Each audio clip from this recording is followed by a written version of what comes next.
안녕하세요. 저는 작년 과학전람회 출품을 했던 학생이고 지금부터 저희가 주제를 어떻게 선정했는지에 대해서 이야기하도록 하겠습니다. 저희는 3명의 학생이 함께 연구를 진행했었습니다. 그래서 각자 평소에 관심이 있었거나 연구해보고 싶었던 주제들을 여러 개 가지고 모였습니다. 그래서 모인 다음에 각자 주제에 대해서 이야기를 하고 그래서 3명이 함께 관심이 있는 주제들을 몇 개를 추렸습니다. 그런 다음에 이제 선행 연구를 조사해 봤는데 저희가 관심이 있었던 주제들 중에 하나가 굉장히 유사한 선행 연구가 있었어서 저희는 결국 주제를 다음과 같은 주제를 선정하게 되었습니다. 주제는 리드에 물을 묻히는 이유는 무엇일까 였는데요. 저는 원래 목관악기를 연주하는데 목관악기를 연주할 때에는 이 앞부분에 나무로 만든 리드라고 하는 것이 필요하고 여기에 물을 묻혀야지만 소리가 납니다.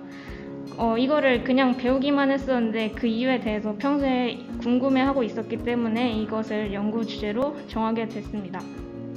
그래서 처음에는 물을 묻히는 이유가 무엇인지에 대해서 단순하게 궁금증을 가지고 시작을 했었는데 연구를 하다 보니 이 문제를 해결하기 위해서는 리드의 역학적인 특성과 소리의 특성을 간의 관계를 알아야 한다는 것을 알게 돼서 그것을 이론적으로 분석해 보기도 하고 그리고 3D 프린터를 이용해서 그 관계를 알아내고자 했습니다. 그리고 연구를 더 진행하다가 기존의 나무 리드의 문제점을 해결할 수 있는 새로운 리드를 개발하는 주제까지 발전시킬 수 있게 되었습니다. 감사합니다. 어려웠던 점과 그 어려웠던 점을 어떻게 해결해야 했는지. 과학전람회 발표 시간은 5분으로 제한이 되어 있는데요. 저희는 연구를 오랫동안 하다 보니까 하고 싶은 이야기가 많아서 처음에 발표를 했을 때는 거의 12분 정도의 발표를 했습니다. 그래서 저희는 그 중에서도 가장 중요한 이야기들을 최대한 추려서 발표를 준비했고 그리고 또 이게 짧다고 되는 게 아니라 짧으면서 또 명확하게 이해가 돼야 하기 때문에 그 부분에 대해서 연습을 제일 많이 했던 것 같습니다. 안녕하세요. 저는 경기과학고등학교에 근무하고 있는 하상우라고 합니다. 요즘 코로나 때문에 방역을 강조하는 차원에서 마스크 착용하고 촬영하는 점을 좀 양해 부탁드립니다. 제가 과학교육원에서 요청받은 발표 주제는 과학전람회랑 관련된 주제 선정 지도 사례를 발표해달라는 그런 요청을 받았습니다. 그래서 제가 발표하는 사실은 주제를 선정하는 것이 과학전람회 준비하는 것에서 굉장히 큰 비중을 차지하고 있어서 주제 선정이 반이라고 하는 그런 모토를 잡아서 이렇게 주제를 발표 자료를 한번 준비해봤습니다. 일단 선생님들께서 학교에서 생활하시다 보면 특정 학생들이 찾아와서 연구를 하고 싶다고 할 때도 있고요. 아니면 이제 선생님들께서 학생들이랑 같이 연구를 하고 싶을 때도 있고 그것도 아니면 이제 학교에서 반강제적으로 어쩔 수 없이 연구를 하게 되는 경우도 있을 거라고 생각됩니다. 과학전람회는 그런 과학 관련된 연구를 선생님들께서 진행하게 됐을 때 연구만 하고 끝내기는 뭔가 아깝다라는 생각이 드실 때 참여하실 수 있는 대회고요. 사실은 그것보다도 저는 이제 어디에 중점을 두고 있냐면 그냥 연구를 할 때 연구만 하시지 마시고 처음부터도 어떤 학생들이랑 함께 우리 이 연구를 해서 과학전람회라고 하는 그런 좋은 대회가 있는데 그런 대회를 준비하는 목표를 가지고 한번 과학전람회를 준비해보자.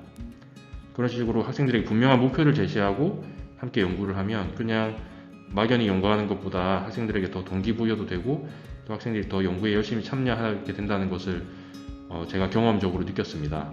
그것보다도 사실은 학생들이 과학전람회라고 하는 대회가 비교적 긴 기간 동안 진행되기 때문에 대회를 준비하는 과정에서 의무적으로 연구를 할 수밖에 없게 되거든요. 그리고 의무적으로 연구하는 것보다도 더 중요한 거는 이렇게 긴 기간 동안 대회를 준비하는 과정에서 학생들의 배움이 많은 대회다 그런 것을 느꼈습니다. 그래서 마치 지금 앞에 이제 사진을 보시면 학생이 자전거를 탈 수 있게끔 옆에서 이제 부모가 격려해주는 그런 장면인데요. 그것처럼 선생님들께서도 과학 전람회 준비하는 과정에서 학생들 자신이 자전거를 탈 수 있게끔 도와주는 그런 역할을 해주시면 어떨까, 그런 생각을 한번 해봤습니다. 그래서 제가 이제 특별히 좀 과학 전람회를 좋아하는 이유는 이 대회를 준비하는 과정에서 좀 학생들도 많이 배우고 선생님들도 많이 배울 수 있는 그런 기회가 되더라고요. 제가 그러면 어떻게 학생들 연구 주제를 지도했는지 그 사례를 중심으로 한번 말씀드려 보겠습니다.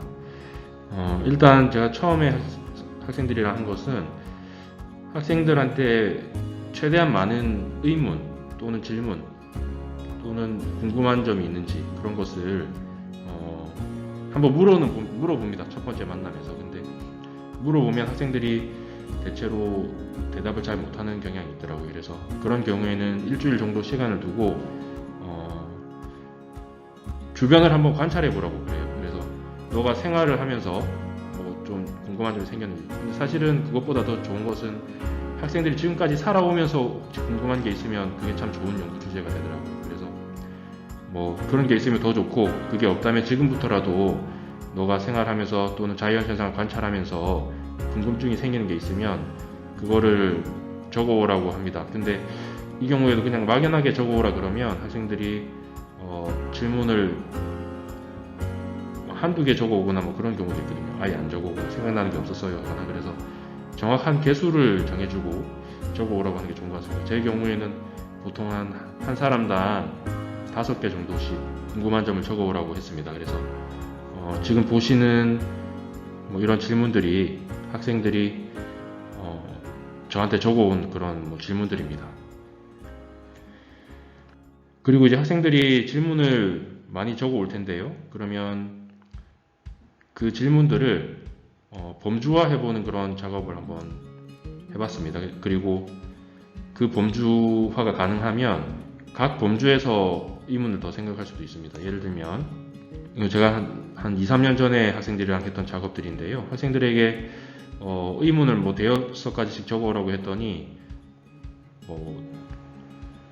이렇게 여러 명한테 적어오라고 했는데도 그 당시에 좀 미세먼지가 사회적 이슈가 돼서 그런지 미세먼지랑 관련된 이런 의문들을 적어온 학생들이 많아서 미세먼지를 큰 범주로 의문이 범주가 가능하더라고요. 또는 뭐 그 대상으로 풍선이라든지 또는 뭐 특정한 이런 음향 공중부양이라고 하는 그런 특정 주제들로 이렇게 범주화가 가능한 걸 볼 수 있었습니다. 그래서 범주화가 되고 나면 학생들한테 각 범주에 대해서 더 많은 의문을 한번 만들어 보라고 조금 더 구체화가 가능하더라고요.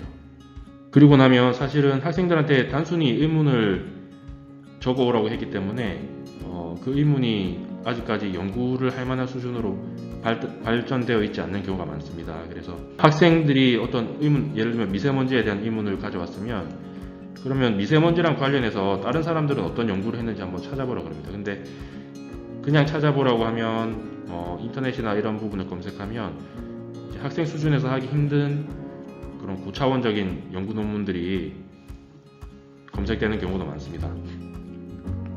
그래서 지금 과학 전람회 준비를 하고 계시기 때문에 국립중앙과학관에 요 위에 탭을 보시면 과학 전람회 탭을 검색할 수 있거든요. 그러니까 특별전 행사에 과학 전람회 부분에 들어가시면 전국 과학 전람회 출품작에 대한 여러 가지 보고서를 살펴보실 수가 있습니다. 그리고 이제 제가 제일 추천하는 건 방금 말씀드린 국립중앙과학관의 과학 전람회 부분의 선행 연구를 검색해 보는 거고요. 근데 학생들이 그 분야에 대한 지식이 많이 부족하는 경우도 있습니다. 그럴 때는 요즘에는 인터넷이 워낙 잘 되어 있어 가지고요. 위키피디아, 특히 위키피디아 영문 페이지가 잘 되어 있는데 위키피디아에서 미세먼지라고만 쳐도 또 위키피디아에 엄청 많은 내용들이 있더라고요. 우리나라는 미세먼지, 뭐 영어로는 파인 더스트라고 치면 굉장히 많은 자료를 볼 수 있고요. 또 유튜브에도 해당 내용을 알기 쉽게 설명하는 그런 동영상들이 굉장히 많이 올라와 있습니다. 학생들에게 또 유튜브 같은 건 더 익숙하기도 하고요. 그래서 위키피디아나 유튜브를 이용해서 너가 그 분야를 잘 모르면 대략적으로 그 분야에 대한 지식을 쌓게 하는 게 좋고요. 조금 대략적인 지식이 쌓였다면 좀 전문적으로 관련 전문 서적을 검색해서 지식을 쌓는 것도 괜찮은 것 같습니다.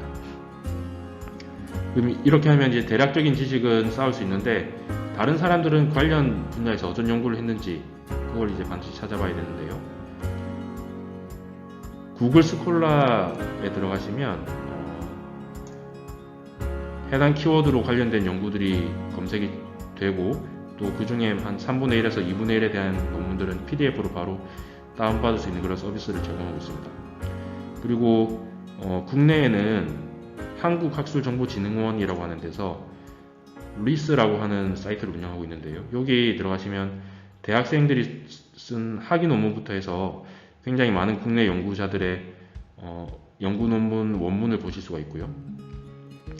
근데 이제 학생들이 여기서 논문을 찾았는데 읽을 수 없는 논문도 있습니다. 그런 경우에는 NDSL 사이트나 한국학술지 인용 색인 사이트에 들어가시면 또 볼 수 없었던 원문이 공개되어 있는 경우도 많습니다. 그래서 이런 사이트를 이용해서 학생들이 전문적인 연구 논문에 대한 개별 문헌들을 조사할 수 있을 거고요.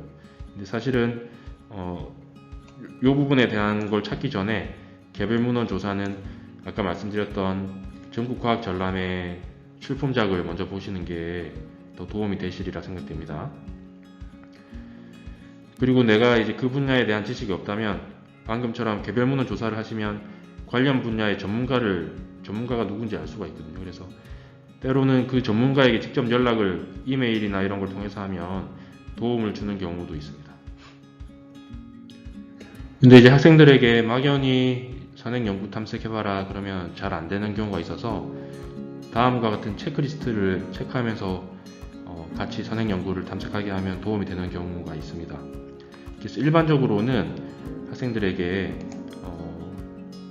연구와 관련이 깊은 중요한 문헌들을 상세히 잘 검토했는지 대충 검토하는 경우도 많아서요. 그리고 관련된 주요 선행 연구의 결과는 무엇인지 잘 체크를 했는지, 그리고 선행 연구가 가지는 의의나 가치는 무엇인지, 또는 한계나 제한점은 무엇인지, 사실은 이 부분이 제일 중요한 건데요. 우리가 하려는 연구랑 선행 연구와는 어떻게 다른지 이런 부분을 체크해 가면서 선행 연구 검토를 하게 하면 도움이 되는 것 같습니다. 사실은 이제 이건 일반적인 얘기고요. 조금 더 구체적으로 들어가면 선행 연구도 어떤 연구 질문으로부터 출발했을 테니까 분명히 해결하려고 했던 그런 질문 같은 게 있을 텐데, 애초에 선행 연구에서 해결하려고 했던 문제는 무엇인지, 그리고 그걸 어떻게 해결했는지, 그 다음에 선행 연구에서 문제 해결을 위해서 그럼 설정한 변인에는 무엇이 있는지, 이런 걸 고찰해 가면서 선행 연구를 읽게 하면 학생들도 처음에는 본인들의 어떤 의문이 우리가 과학적으로 연구하기 힘든, 과학적이지 않는 변인인 경우도 많거든요. 근데 이렇게 선행 연구를 참조로 우리 연구의 연구 질문도 과학적으로 연구할 수 있는 변인으로 바꿔보는 그런 과정을 통해서 연구 가능한 연구 문제로 발전시킬 수 있습니다. 그래서 무엇보다도 결국은 선행 연구를 보는 건 우리의 연구에 도움을 받기 위한 것이니까요. 우리의 문제를 해결하기 위해서는 어떤 변인을 어떻게 실험할 건지 구체적으로 생각해 보면서 선행 연구를 고찰하게 하면 좋은 것 같습니다. 그래서 이 과정은 선행 연구를 단순히 탐구하고 찾아보는 단계를 넘어서 본인들의 의문을 구체화하고 선행 연구와 본인들의 연구를 비교해 가면서 자기의 연구의 가치는 어떻게 찾을 수 있는지, 그런 걸 찾아보는 굉장히 중요한 단계라고 볼 수 있을 것 같습니다. 그렇게 하고 나면 이제 학생들이 어떤 제법 구체화된 형태의 연구 문제들이 여러 가지 나올 텐데요. 사실은 그 단계에서 하나만 나올 수도 있고 여러 가지 나올 수도 있는데, 저는 이 단계에서 한 3, 4개 정도는 있어서 그걸 우리가 앞으로 한 학기 또는 1년 동안 연구할 수 있을 건지 없을 건지 그걸 선정하는 과정이 있으면 좋다고 생각합니다. 그래서 그 과정과 관련한 체크리스트를 이렇게 정했는데요. 일단 큰 범주로 창의성, 현실성, 실용성 이렇게 3가지를 한번 정해봤습니다. 이제 창의성 부분은 사실은 우리 연구가 같이 있으려면 다른 사람들이 한 연구면 안 되니까요. 그래서 우리가 선정한 주제와 비슷한 연구는 없는지. 근데 요즘에 와서 주제를 찾다 보면 사실은 비슷하지 않는 연구라는 건 없는 것 같아요. 그래서 첫 번째 주제 그 체크리스트도 중요하지만 그것보다도 거의 비슷한 연구가 있을 텐데, 그럼 우리가 제안한 주제는 사전 연구와는 어떤 점에서 다른지, 또는 다를 수 있는지, 또는 어떻게 하면 다르게 만들 수 있을 것인지, 그런 거를 함께 고민해 보는 게 좋을 것 같습니다. 그래서 선행 연구랑 다르게 만들 수 없다 아무리 생각해도, 그러면 이제 그 연구는 계속 진행하기 힘들 수도 있다는 것이죠. 그리고 이제 현실성도 사실은 무시할 수 없는 것인데요.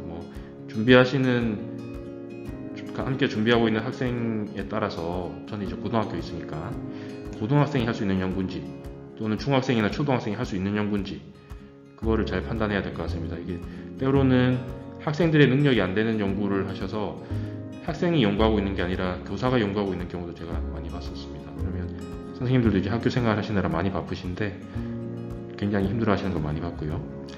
그 다음 보통은 이제 연구기간이라고 하는 게 정해져 있으니까 그 연구기간 안에 할 수 있는 연구인지, 또는 우리 여건에서 그 연구를 위한 장비가 구비되어 있는지, 아니면 어디서 빌릴 수 있는지,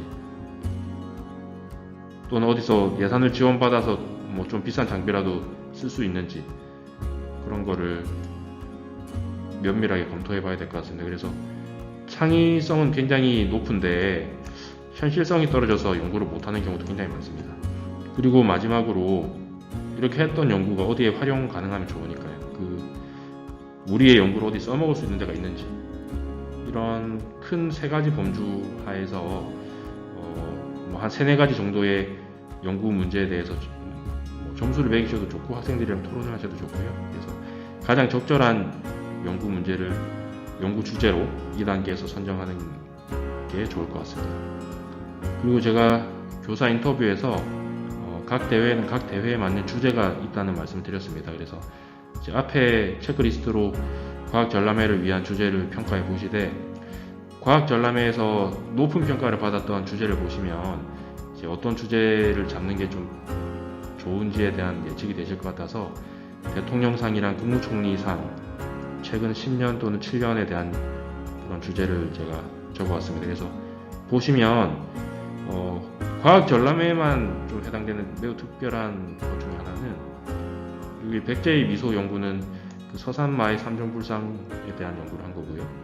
여기 또 한국 종의 맥놀이 연구한 것도 있고, 이런 식으로 우리 전통 문화의 우수성을 보여주는 연구를 선호하는 경향이 있고요. 과학전람회가.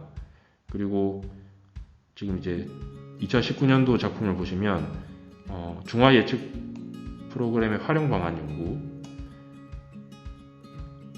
그 다음 정밀한 리드버그 상수를 구할 수 있는 장치 제작에 대한 거, 그리고 여기 이제 2011년 물리에 보시면 P팩터 토크의 크기로 어떤 비행에 대한 그런 비행에서 활용할 수 있는 연구, 이런 게 있습니다. 그래서 활용성도 굉장히 중요하게 과학전람회에서는 평가하고 있습니다.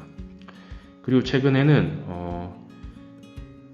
사막화 지역의 녹지화에 대한 연구, 또는 산악 배수로에 빠진 양서류를 구출하는 연구, 이런 것처럼 우리의 환경을 개선할 수 있는 연구에 대한 관심도 좀 과학전람회에서 많이 가지고 있고요. 그리고 2017년 연구는 보시면 무기로 우화 도중에 빠져나오지 못하는 장구벌레의 비밀은 무엇인가 해서 그냥 의문에 대한 연구인 것 같지만, 우화 도중에 빠져나오지 못하는 장구벌레의 어떤 그런 환경에 대한 성질을 알면 이제 모기에 대한 개체수를 줄일 수 있으니까 이것도 활용성에 대한 연구라고 보실 수 있겠습니다. 방금 말씀드린 대통령상에 대한 어떤 주제의 경향성을 이제 국무총리상 주제들 보셔도 비슷하게 발견하실 수 있고요. 결론적으로 말씀드리면 과학전람회는 특히 실용성이랑 우리 전통문화의 우수성을 강조하는 부분에 대한 연구를 높이 평가하는 경향이 있고, 이제 과학전람회뿐만이 아니라 모든 대회에서는 창의성이랑 그 다음에 본인이 수행한 연구를 과학적으로 타당하게 잘 설명할 수 있는지, 그런 이론적 타당성을 함께 중요하게 생각하는 경향성이 있습니다. 그리고 최근에는 본인이 한 것이 맞는지를 집중적으로 물어보는 경향이 있으니까 이제 학생들 면담 준비 시키실 때 구체적으로 이런저런 질문을 하시면서 학생들이 본인이 한 것에 대한 느낌을 주는 답변을 잘 하는지 그런 것도 체크하시면 좋을 것 같습니다. 이제 지금까지 제가 주로 이제 학생들 지도할 때 어떤 식으로 연구 주제를 선정하는지에 대한 사례를 말씀드렸고요. 근데 사실은 연구 주제 선정이라고 하는 것이 정해진 정답은 없는 것 같습니다. 그래서 상황에 맞게 선생님들한테 맞는 방법으로 하시면 될 것 같은데요. 예를 들면 저 같은 경우도 학생들한테 의문을 작성해 오라고 그러고 좀 주변을 많이 살펴보라고 함에도 불구하고 학생들이 그런 의문을 안 가져오는 경우도 많습니다. 그러면 그냥 제가 개인적으로 말씀드리고 싶은 것은 사실은 의문을 만들고 자기만의 연구 문제를 연구하는 게 연구의 시작이고 어떻게 보면 가장 근본적인 것인데요. 저는 이제 학생들이 의문을 안 가지고 오면 그냥 연구할 준비가 안 되어 있다라고 보고 연구를 안 하는 게 더 좋다고 생각하는데요. 근데 이제 많은 경우에 그렇게 연구를 아예 진행을 안 할 수 없는 경우도 있다고 생각됩니다. 그런 경우는 어쩔 수 없이 교사 주도형으로 연구를 진행할 수밖에 없을 것 같아요. 그래서 교사가 평소에 자연현상이나 과학적 현상에 대해서 관심 있는 분야 또는 내가 전문적인 분야에 대해서 학생들을 연구하도록 이렇게 주도할 수 있을 것 같습니다. 그래서 지금 이제 파란색 부분이 교사 주도형으로 연구를 진행했을 때의 장점이고 보라색 부분이 단점인데요. 저는 그럼에도 불구하고 그러니까 제가 처음에 이 발표의 주제 선정이 반이다라고 잡았는데 저는 전체 연구 기간을 1년으로 잡으면 6개월까지도 이제 학생들이랑 연구 주제 선정하는데 보내기도 합니다. 그래서 궁극적으로는 교사 주도형으로 갈 수밖에 없다고 하더라도 그래도 일단 먼저 학생이 좀 주도할 수 있게끔 기다려주고 격려하고 때로는 뭐 야단도 치더라도 그런 과정을 한번 겪는 것이 낫지 않을까 저는 그렇게 판단하고 있고요. 그래서 지금까지 발표했던 내용을 정리해드리면 학생들한테 처음으로 생활하면서 발산적으로 한번 여러 가지 물음을 만들어 보게끔 하고 적어오게 하고 그런 과정을 많이 거칩니다.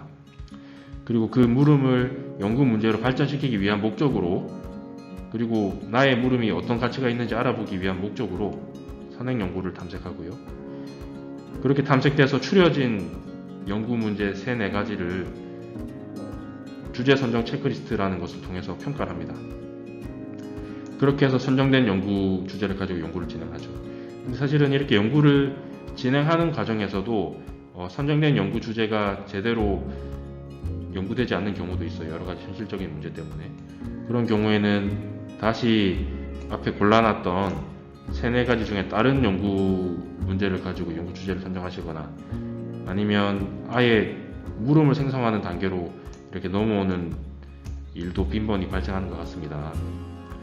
그래서 이게 순환하고 다시 왔다 갔다 하는 과정이지 이렇게 쭉 한 방에 잘 진행되는 과정은 아니고요. 그럼에도 불구하고 선생님들께서 오히려 조금 더 여유로운 마음을 가지시고 긴 호흡으로 학생들과 함께 연구 주제를 한번 선정해보자 그런 느낌으로 하시면 이제 학생들이 본인들이 연구 주제를 만들면 그거에 대해서 애착을 가지고 되게 열심히 연구하는 것을 많이 봤습니다. 그래서 좋은 연구 주제를 선정해서 좋은 연구를 하실 수 있게 되실 것 같습니다. 네, 지금까지 저의 발표를 들어주셔서 감사합니다. 과학 전람회를 지도하시면서 어떤 노하우나 이런 것도 있으셨을 것 같은데 지도 노하우를 공개하는 건 원래는 안 되지만 제가 특별히 한 가지 말씀을 드리겠습니다. 일단 뭐 선생님들이 과학 전람회뿐만이 아니라 여러 가지 대회를 많이 준비하고 계실 것 같은데요. 각 대회마다 그 대회보다 더 적합한 연구 주제가 있습니다. 근데 이제 학생들을 과학 전람회는 굉장히 오랫동안 지도를 해야 되는 대회라서 학생들도 중간에 뭐 늘어지거나 제대로 연구를 안 하는 경우가 있습니다. 그래서 매우 꾸준하게 뭐 일주일에 한 번씩이든 아니면 뭐 정기적이든 직접적인 자극을 줘야 됩니다. 그래서 일주일 동안 매주 만나시면서 한 주 동안 뭘 했는지 체크를 해가면서 학생들을 자극을 해야 학생들이 진행을 하지, 안 그러면 중간에 진행이 잘 안 되는 경우가 있고요. 그래서 직접적인 자극을 주는 방법 중에 또 하나로 학생들이랑 같이 연구 추진 일정을 만들어 보시는 것도 좋을 것 같아요. 그래서 저는 이런 식으로 뭐 월별로 언제까지는 뭐 주제를 탐색하고, 언제까지는 뭐 너와 관련된 지식이나 기능을 습득하고, 언제까지는 실험을 끝내고, 그리고 뭐 중간중간에 저는 요즘엔 학생들이 발표할 수 있는 학회나 그런 기회도 많습니다. 그래서 학생들한테 학회 발표를 중간에 끼워 넣으면 학생들이 그 학회를 준비하기 위해서 또 발표 자료를 만들고 중간 단계에서 뭔가 정리하는 기회가 됩니다. 그래서 학회 발표라든지 중간 정리할 수 있는 것, 꼭 학회 발표까지 아니더라도 뭐 주변에 다른 과학 선생님을 대상으로 발표를 시킨다거나 하면 학생들이 중간중간에 한 번씩 정리할 수 있는 기회가 돼서 이렇게 긴 기간, 긴 호흡을 가지고 지도하는 과학 전람회 같은 경우에 도움이 된다는 걸 많이 느꼈습니다.